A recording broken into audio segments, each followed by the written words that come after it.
بیوی غصے پہ کنٹرول نہ کرتے ہوئے اپنے شوہر سے کہنے لگی، اگر تم مرد ہو تو مجھے طلاق دو، 1 سیکنڈ بھی میں تمہارے ساتھ نہیں رہ سکتی۔ اس کا شوہر خاموشی سے اس کی بات کو نظر انداز کرنے کی کوشش کرنے لگا، لیکن بیوی نے پھر کہا، تم مرد نہیں، اگر ہو تو مجھے طلاق دو۔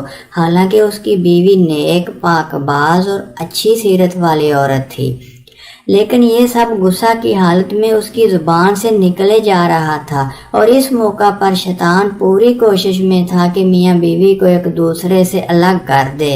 عورت کا غصہ جب اور بڑھا تو کہا، اگر تم مرد ہو تو یہ کرو، وہ کرو، وغیرہ وغیرہ۔ آخر کار بیوی نے کہا، مجھے ابھی فوراً تمہارا جواب چاہیے اور تم مجھے اسی وقت جواب دو۔ بالآخر آدمی نے مجبور ہو کر ایک کاغذ میں چند سطریں لکھی اور لفافے کے اندر رکھ کر اس کے ہاتھ میں پکڑاتے ہوئے کہا، جاؤ فی امان اللہ، یہ وہ دروازہ ہے جس سے تم میرے ساتھ آئی تھی۔ میں نے ثابت کر دیا کہ میں ایک مرد ہوں، تم ابھی اپنے میکے جاؤ۔ چنانچہ عورت نے اپنا سامان وغیرہ باندھ کر اٹھایا اور اپنے میکے کی طرف چل دی۔ جب یہ بات لوگوں میں پہنچی تو کسی کو یقین نہیں ہو رہا تھا کہ آدمی بڑا نیک اور رحم دل انسان ہے۔ یہ کیسے ہو سکتا ہے کہ وہ اپنی بیوی کے ساتھ ایسا برتاؤ کرے؟ ادھر میکے میں بیوی کے دن گزرتے گئے اور آہستہ آہستہ اس کا دل وہاں گھٹنے لگا، اسے تنہائی ستانے لگی۔ تو ایک دن اس نے شوہر کو فون کیا اور رونے لگی، کہا، تم میرا سب کچھ ہو، میں تمہارے بغیر نہیں رہ سکتی، تم میرا سب کچھ ہو، میری جان ہو، میری روح ہو، بس تم ہی سب کچھ ہو، وغیرہ وغیرہ۔ آدمی نے جواب دیتے ہوئے کہا، ام محمد، تم آخر اب مجھ سے کیا چاہتی ہو؟ بیوی نے کہا، میں غلط تھی اور کہا مانا کہ تم مرد ہو، لیکن میں ایک ناقص العقل عورت ہوں۔ آدمی نے جواب دیا، یہ تو تمہارا مطالبہ تھا جو میں نے پورا کر دیا، اور تم مجھے ثابت کرنے دو کہ میں مرد ہوں۔ بیوی نے کہا، مانا کہ تم مرد ہو، لیکن میں ایک ناقص العقل عورت ہوں۔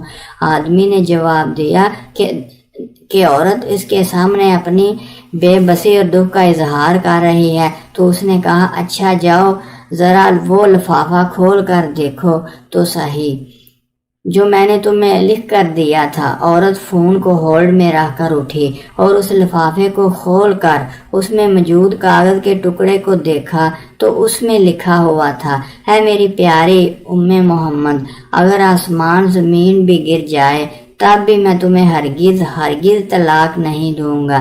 یہ تھا اصل کاغذ جو اس نے اس وقت بیوی کو دیا، لیکن بیوی نے سمجھا کہ اس میں طلاق لکھا ہوگا۔ جب بیوی نے کاغذ پڑھا تو رونے لگی اور روتے ہوئے کہا، اے میرے سرتاج، آپ تو مردوں کے مرد نکلے۔ نوٹ: بہنوں اور بھائیوں، دیکھیے کس طرح کہانی کا رخ بدل گیا جب شوہر نے اپنے غصہ پر کنٹرول کیا اور اپنا گھر برباد ہونے سے بچا لیا۔ یہی ہے اصل مردانگی۔ جو لڑکی زبان دراز ہوتی ہے اس کو طلاق ہوتی ہے، جو لڑکی بہت زیادہ ضدی ہوتی ہے اس کو طلاق ہوتی ہے، جو لڑکی ہر بات پر میکے سے ٹیوشن لیتی ہے اس کو طلاق کی ڈگری ضرور ملتی ہے، جو لڑکی دوسرے لوگوں کی باتوں میں آ جاتی ہے وہ اپنا گھر خراب کر لیتی ہے۔ گھر کو برباد کرنا اور آباد کرنا لڑکی کے اپنے ہاتھ میں ہوتا ہے۔ سمجھدار لڑکی وہ ہوتی ہے جو میکے کی باتیں سسرال میں نہ کرے اور سسرال کی باتیں میکے میں نہ جا کر بتائے۔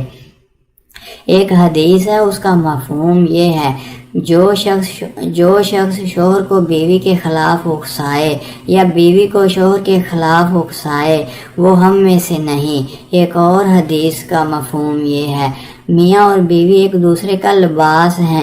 جس طرح سے لباس ہمیں چھپاتا ہے اسی طرح سے شوہر کو چاہیے کہ بیوی کی برائیاں دوسروں سے نہ کرے اور نہ بیوی کو چاہیے کہ شوہر کی برائیاں دوسروں سے کرے۔ شیطان کو سب سے زیادہ خوشی اس وقت ہوتی ہے جب وہ میاں بیوی کا لڑائی جھگڑا ہوتا ہے۔ جب میاں بیوی آپس میں لڑتے ہیں، ان میں دراڑیں آتی ہیں تو شیطان اور اس کے چیلے بہت زیادہ خوش ہوتے ہیں اور جا کر اپنے بڑے شیطان کو بتاتے ہیں کہ ہم نے آج یہ کام کیا ہے۔ اللہ پاک ہم سب کو حامی و ناصر ہو اور اپنے حفظ و امان میں رکھے، آمین۔